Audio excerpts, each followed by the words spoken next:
ito. Formal nang inirekomenda ng Senate Committee on Ways and Means ang pagpapatalsik sa operasyon ng mga Philippine Offshore Gaming Operators o POGO sa bansa. Pero ang mismong chairman ng komite na si Senador Sherwin Gatchalian, aminadong hindi ito magagawa ng mabilisan. Nasa frontline ng balitang yan si Mean Los Baños. Palayasin na ang lahat ng Philippine Offshore Gaming Operators o POGO. Yan ang pangunahing rekomendasyon sa inilabas na report ng Senate Committee on Ways and Means na pirmado ng 10 senador. Bukod sa chairman ng komite na si Senator Win Gatchalian, kabilang rin sa mga pumirma sa report sina Senator Bato de la Rosa, G.V. Ejercito, Grace Poe, Raffy Tulfo, Joel Villanueva at Coco Pimentel. Sa oras na pumasa sa Senado, nakapaloob sa committee report na dapat himukin ng ehekutibo na tuluyan ang kansilahin ang operasyon ng POGO sa lalong madaling panahon. Hindi naman malaki ang impact sa ating ekonomiya kung nawala sila, pero yung crime na nangyayari sa ating bansa, lalo na dito sa issue ng human trafficking, mga scams, talagang nakakasira sa imahe at nakakasira sa reputasyon ng ating bansa. Sabi ni Gatchalian, kabilang sa mga kumumbinsi sa mga senador na suportahan ang report ay ang sunod-sunod na mga kaso ng scam na konektado sa operasyon ng mga POGO. Lumalabas kasi na aabot na sa mahigit 4,000 Pinoy ang nabiktima ng mga scam sa POGO mula 2017 hanggang ngayong taon. Nagiging front ang mga POGO. Hanggat nandito yung POGO, merong scam na mangyayari. At kung mayroong scam na mangyayari, merong human trafficking na mangyayari. Bagamat suportado ng ilang senador, aminado si Gatchalian na posible pa rin pagdebatehan sa plenaryo ang report. Partikular kung gaano ba katagal bago tuluyang mapapasara ang mga POGO. Sa pag-immediate ban, meron rin yung, I'm sure ang mangyayari dyan, papatawag ng interagency at titignan yung mga dapat asikasuhin. No? For example, employment, winding down, kasi nga may upa sila. No? Siyempre, hindi naman pwedeng biglang umalis yung nangungupahan. Nakasaad din sa committee report na dapat hanapan ng Department of Labor and Employment ng alternatibong trabaho ang mga Pilipinong maaapektuhan oras na ipabana ang mga POGO sa bansa. Dapat daw tignan ang posibilidad na baka pwede silang maipasok sa mga IT at BPO companies. Sabi rin ni Gatchalian, hinihimok nila ang Bureau of Immigration na kansilahin at bawiin ang working visa ng mga dayuhang nagtatrabaho sa POGO at ipadeport na sila. Bagay na suportado naman ng ilang senador. Kasi kung apektado na po ang peace and order, nanganganib po ang buhay ng bawat Pilipino, ay sabi ko naman noon, pwede na silang umalis. Senator Amy Marcos naman, hindi raw pumirma sa committee report pero mahalaga daw sa kanya na mapanagot ang mga operator. Senator Amy, bakit di ka pumirma? Ay.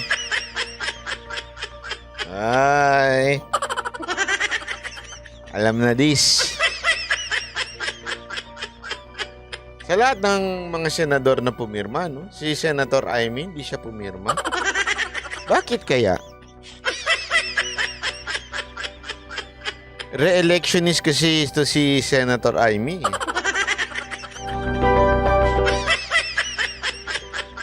Sabi ni Diego Latico, baka may financier na POGO. Paano mo naman nasabi? Sabi ni Mayor Magalong, kwento daw sa kanya nung kaibigan niyang senador, tumakbong senador. Inabot daw ng kalahating bilyon. Ibig sabihin, 500 million ang gasto sa isang kandidato ng bilang senador.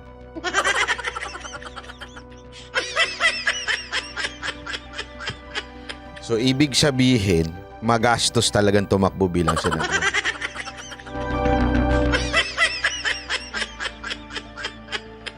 Kaya kailangan mo talaga ng mga financier.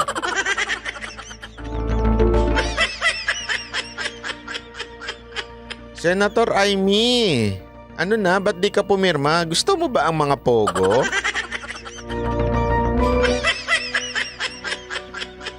ng POGO.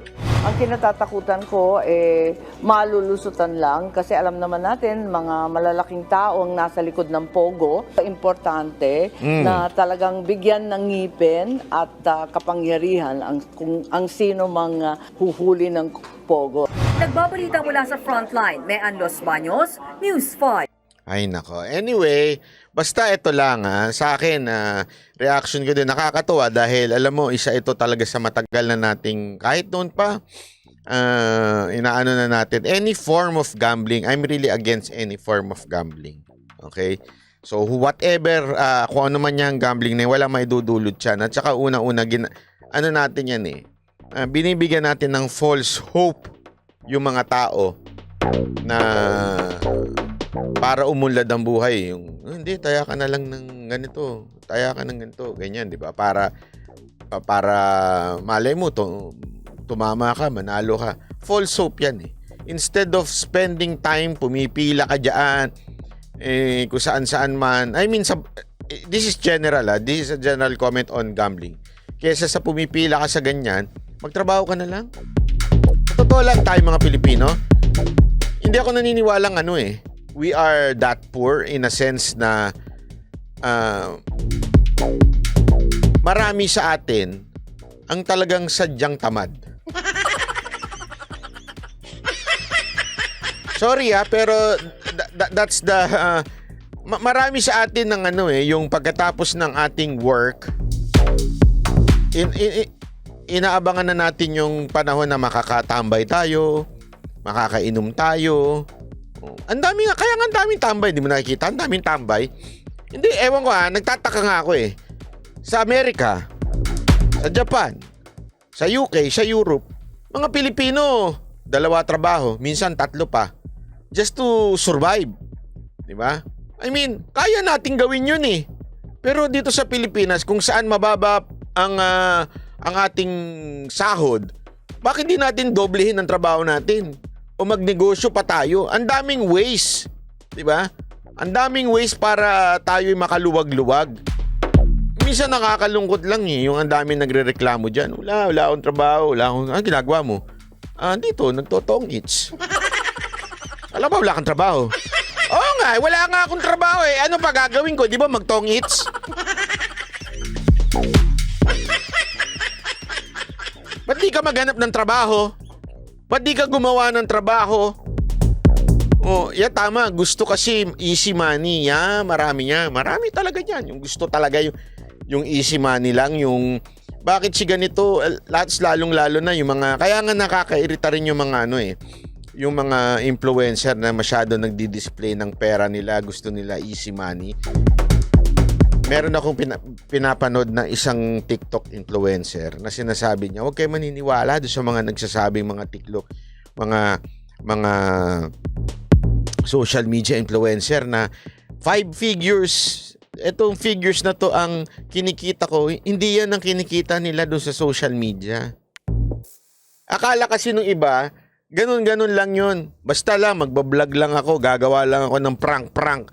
Gagawa lang ako ng kalokohan. Babanat lang ako. Magmumukala akong tanga katulad ng isang abogado dyan. Kikita ka na ng 5 figures, 5, 6 figures, 7 figures. Minsan nakakairita yung mga ganyang yung mga ganyang komento. Kasi nagbibigay ng false hope. O ikaw naman, para kang tanga, sige, magsimula na ako mag-vlog. Hello mga guys, ano ba mga Kasi inabot ka na ng 1 taon. Anak ng wedding, ba't di pa ako kumikita kahit 5 figures? Hindi. Puro na lang 4 figures ang inikita ko. Kasi nga, mali yung nakuha mo Hindi naman yun gagad ganun-ganun. Diba? Yun ay tinagpapaguran, pinagtatrabauhan, inaaral. Hindi basta-basta yun. Haharap ka sa camera. Hello mga guys. Kumusta? Wagi ako? Tanga ako? Hindi ganun yun. O kaya, ito, tirahin natin to. Banata natin ito. Ito. Mikropono mo pa lang. Hindi na maayos. You understand what I mean? Hindi yung ganun-ganon. Kaya nga, alam nyo, nakakairita lang dahil may mga kababayan tayo na instead na talagang magtrabaho, umaasa sa mga one-time, big-time. Kaya din na marami ang nai-scam dyan. Di ba? Kaya nga, etong Pogo, supposedly Pogo lang. Di ba? Pogo lang. Bakit napunta sila sa scam? Tandaan ninyo, ba't sila napunta sa scam? Kasi Ano yan? It's a matter of supply and demand. Ano ibig sabihin nun? Malaki demand sa scam, maraming tanga. So susuplayan namin ng scammer kasi maraming demand na tanga eh.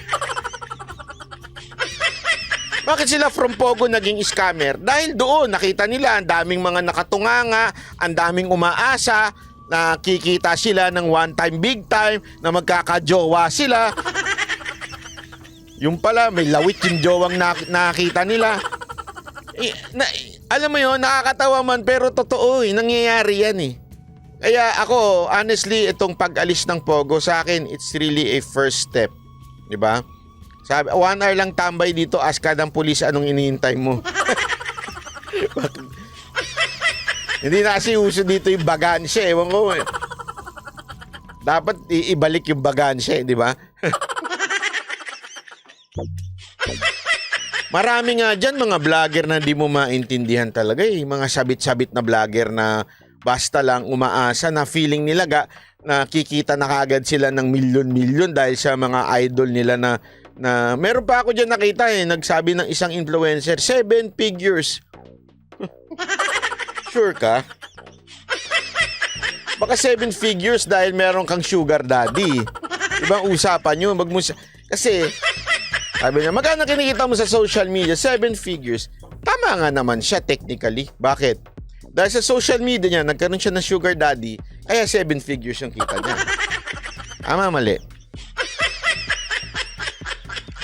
Oh, tapos aasa sa yun, sugal.